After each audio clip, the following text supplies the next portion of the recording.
Mes chers élèves, bonjour. Bienvenue dans cette nouvelle vidéo dédiée aux élèves de la troisième année collégiale. Dans cette séquence vidéo, nous allons voir une activité de lecture dont l'objectif est d'identifier la fin d'une nouvelle. Le manuel parcours, je vous invite à prendre votre manuel sur la page 170 et de suivre avec moi. Donc, avant de commencer notre activité, j'aimerais bien faire un petit rappel. Voilà, dans cette période, qui est le deuxième semestre, nous étudions la nouvelle. Et la nouvelle, il s'agit d'un récit. Le récit, c'est lorsqu'il s'agit de la narration, c'est lorsqu'il s'agit de raconter des événements. Sauf que le récit, n'importe quel genre de récit, doit respecter une structure, un schéma. Et nous avons déjà étudié la structure narrative d'un récit et se compose de la situation stable. Nous avons déjà vu la situation stable, ses caractéristiques. Nous avons déjà vu aussi la deuxième étape qui est l'étape événement inattendu avec ses caractéristiques. Nous avons vu la troisième étape qui est l'étape des actions ou bien l'étape des événements avec ses caractéristiques. Dans cette séance, nous allons voir la quatrième étape, si vous voulez, c'est la fin d'une nouvelle ou bien la solution d'une nouvelle. Mais avant de commencer, donc j'aimerais bien lire ce chapeau, donc en haut du texte, bien en dessus de texte. Alors pourquoi? Parce que ce texte nous raconte, ou bien nous met en situation de l'histoire, nous raconte les événements précédents. Parce que ce texte-là s'inscrit dans la quatrième étape, qui est l'étape, la fin de la nouvelle. Mais pour comprendre les événements précédents, pour comprendre l'histoire, pour comprendre l'intrigue, il faut que ce chapeau nous raconte, nous dévoile les événements précédents. Voilà donc selon le chapeau, les Tuvaches et les Valins étaient deux familles pauvres. Donc il y a deux familles pauvres qui habitaient ou bien qui vivaient dans une campagne, qui avaient beaucoup d'enfants. Alors ces deux familles avaient beaucoup d'enfants. Alors un jour, une femme et un mari, c'est-à-dire un couple qui était stérile, c'est-à-dire qui n'avait pas d'enfants, étaient venus leur demander d'adopter l'un des enfants contre de l'argent. C'est-à-dire ce couple stérile est venu demander à la famille Tuvache, Charlot, leur enfant Charlot, contre de l'argent. Alors ce couple dit à cette famille, donnez-moi votre enfant Charlot, je vais l'adopter, je vais l'élever comme s'il était mon enfant, et nous allons vous donner de l'argent. Alors la famille Tuvache a refusé de donner son enfant, ou bien son fils, Charlot. Alors le couple est allé chez l'autre famille, qui est la famille Valin, pour demander, euh, pour demander, je dirais, son enfant. Donc, cette famille a accepté. Voilà, donc cette famille a accepté. Donc, je vais continuer la lecture. Donc, qui était stérile était venu leur demander d'adopter l'un des enfants contre de l'argent. Les Tuvaches refusèrent de céder, c'est-à-dire de donner, de laisser leur fils Charlot. Les Valins, eux, acceptèrent de donner un des leurs. C'est-à-dire l'autre famille a accepté. Alors plusieurs années étaient passées. Un jour, un jeune garçon avec une montre en or descendait d'une brillante voiture. Montre en or et brillante voiture, c'est-à-dire il est riche.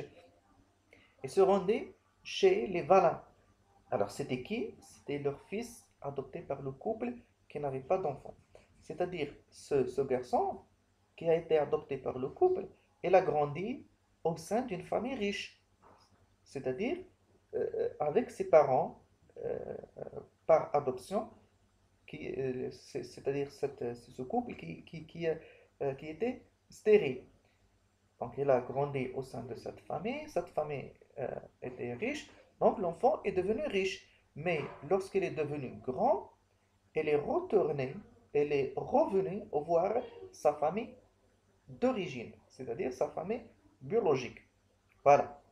Donc, nous allons continuer la lecture pour voir la situation, je dirais la fin, c'est-à-dire la solution c'est-à-dire les événements qui vont venir. Alors Charlot, c'est le garçon de la famille Tuvache. Charlot, debout sur le seuil de sa chaumière, le regardait passer. Le regardait, c'est-à-dire regarde l'enfant qui est revenu. Le regardait passer le soir au souper. Il dit au vieux, c'est-à-dire il dit euh, euh, à ses parents, le soir au souper, c'est-à-dire le souper, c'est le repas du soir. Faut-il que vous ayez été sot pour laisser prendre le petit Ovalin? Alors sa mère répondit obstinément, ne voulions point vendre notre enfant.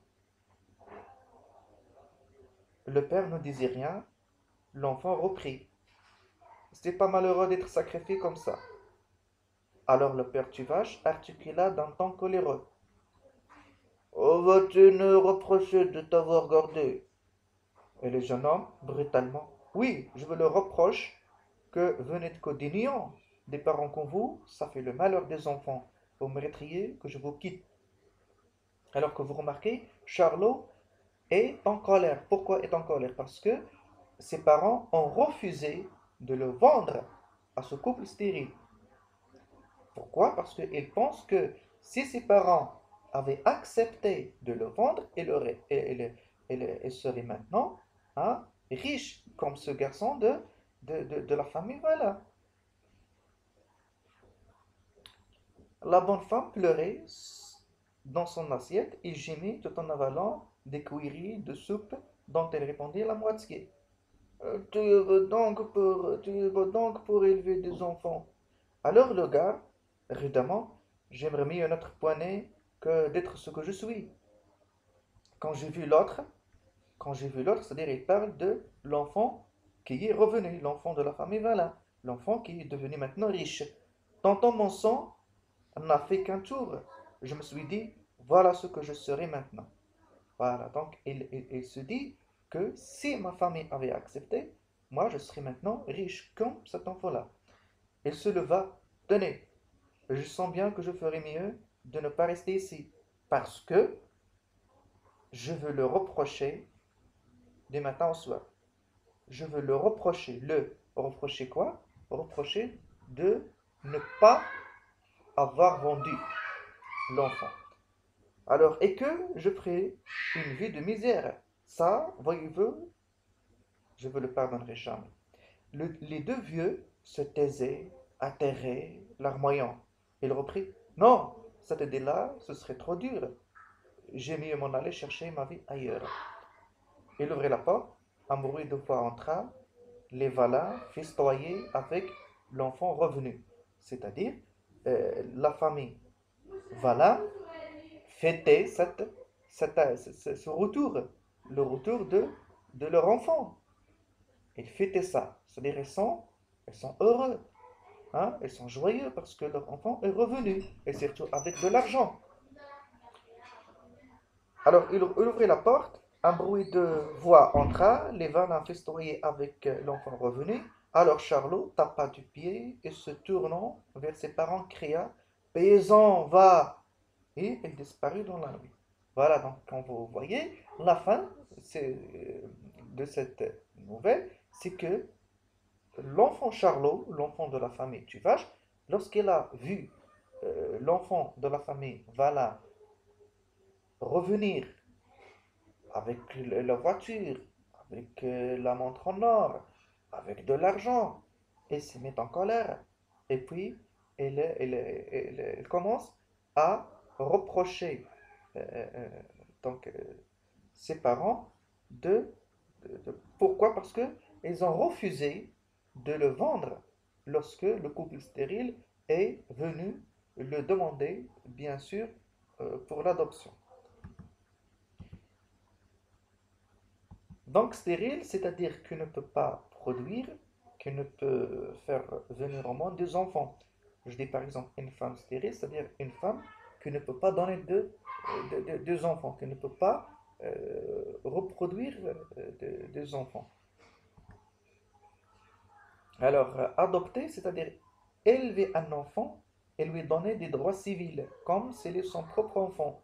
Alors, si je veux adopter un enfant, donc c'est parce que moi, j'ai pas d'enfant, donc je vais l'élever cet enfant comme si c'était mon propre enfant, je vais lui donner des droits civils. Alors, la chaumière, c'est une maison couverte d'un toit de chaume, on dit chaumière. Un temps coléreux, c'est-à-dire qui va se mettre en colère. Reprocher, c'est blâmer quelqu'un et lui imputer la faute. Lorsqu'on reproche quelqu'un, c'est-à-dire on lui assume la responsabilité d'une faute. Voilà, tu as commis cette faute, donc bien sûr, on lui fait des reproches.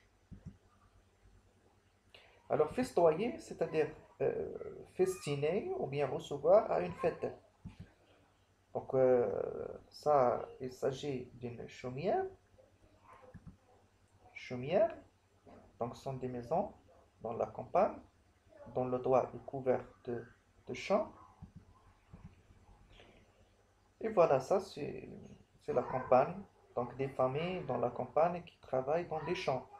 Et comme vous le voyez, donc notre nouvelle, c'est au champ, c'est-à-dire deux familles qui habitaient dans une campagne et qui travaillaient dans des champs. Alors, quelle est la source du texte? Au champ, l'auteur Guy de Maupassant. Que dites-vous sur la taille du texte?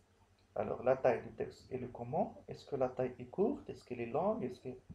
Donc, la taille du texte assez longue. Alors, pour la question de compréhension, quels sont les personnages des textes? Donc, on a les tuvaches, c'est-à-dire la famille tuvache. On a les malins. On a une femme, son mari, et Charlot. Donc, la femme, c'est la mère de Charlot. Son mari, c'est le père de Charlot. Où se passe l'action? La chaumière, la campagne. À quel temps? Déjà, on a au soir, au souper. Donc, c'est le soir. Alors, relevez la décision finale de Charlot. Charlot, qu'est-ce qu'il a décidé? Il décide de quitter sa famille.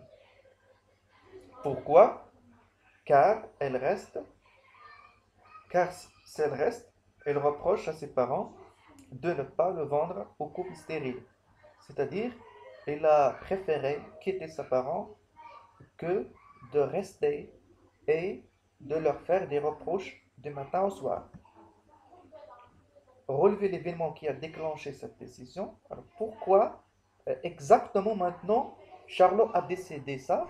Pourquoi il a pris cette décision exactement maintenant? Pourquoi ne pas hier? Pourquoi ne pas, je dirais, les jours précédents? Parce que elle a vu la richesse où vivait le fils des Valins, vendu au couple stérile. Donc lorsqu'elle a vu cet enfant revenu avec cette richesse, avec de l'argent, avec de la voiture, elle se met en colère. Alors, indiquer l'événement qui a accéléré cette décision, donc la pauvreté où vivait Charlot. Donc, Charlot vit dans une pauvreté et ou bien lorsqu'elle a vu l'autre enfant donc, qui est devenu riche, donc il a senti, je dirais, une jalousie. Alors, tiré du texte, ce que reproche Charlot à ses parents. Alors, Charlot reproche à ses parents quoi? De ne pas l'avoir vendu. Donc, il leur reproche de l'avoir gardé. Alors, dégager du texte les réactions de la mère. Donc, comment la mère a réagi? Alors, la mère pleurait dans son assiette et gémit tout en avalant des cuillerées de soupe. Elle répondait la moitié. Les deux vieux se taisaient, atterrés larmoyants, sont des réactions de la mère donc vis-à-vis de la réaction ou bien de la décision de son enfant ou bien de son garçon.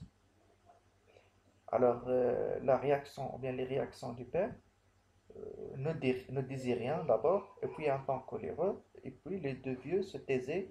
Donc, c'est une réaction en commun.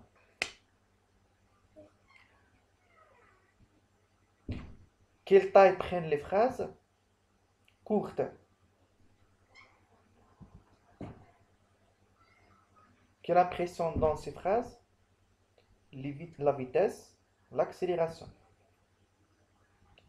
Quel est le temps verbal dominant?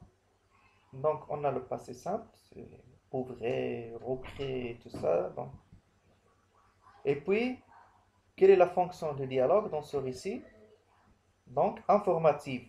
Donc, le dialogue nous informe et nous donne des informations sur les personnages, leurs réactions, leur façon d'agir.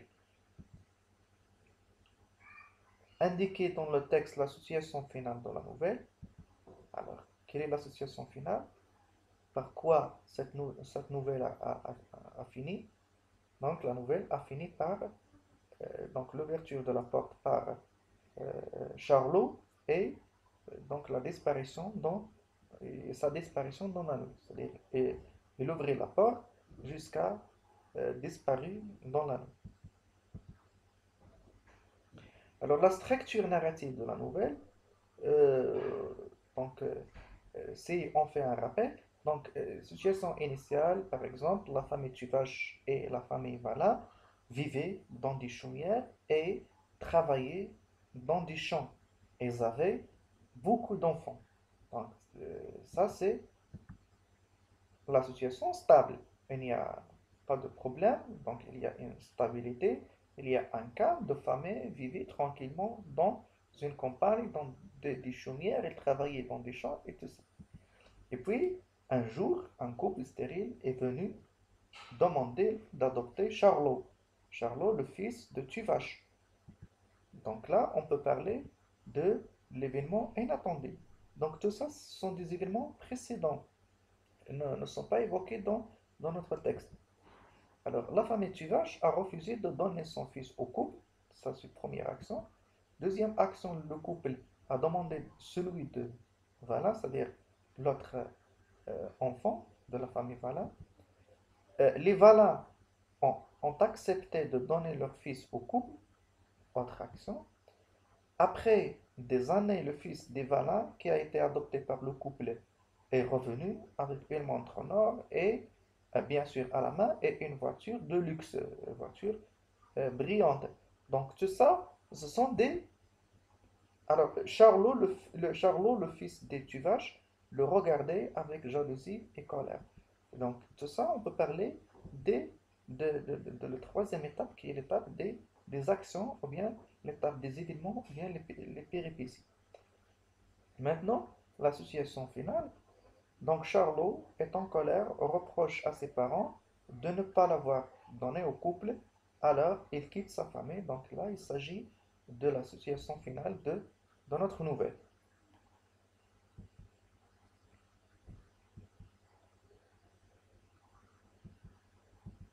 Alors, comme synthèse de ce texte, de cette, je dirais de cette étape, alors l'étape du récit, c'est la solution, la fin de la nouvelle.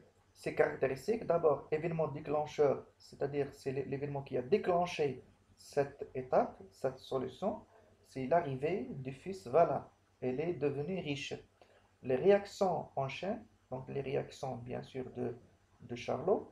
Alors Charlot se met en colère, reproche à ses parents, euh, décide de quitter sa famille. Donc les types de phrases, ou bien euh, comment sont les phrases, on remarque qu'il s'agit des phrases courtes en général, généralement des phrases courtes. Par exemple, il ouvrait la porte, un bruit de voix entra et tout ça. La dominance pour le temps verbal, ou bien les temps verbaux, et on remarque qu'il y a une dominance de, du passé simple. Donc, repris, ouvrez, disparaît. Donc, il y a une dominance du passé simple qui exprime une succession des événements, bien sûr, qui marquent cette étape qui est l'étape de la fin de la nouvelle, c'est-à-dire la solution. Donc, je retiens la solution, c'est-à-dire la fin du récit, se caractérise par la vitesse des actions, l'événement déclencheur de la fin, c'est-à-dire un événement qui déclenche cette fin, cette solution, les phrases verbales généralement courtes, conjuguées au passé simple.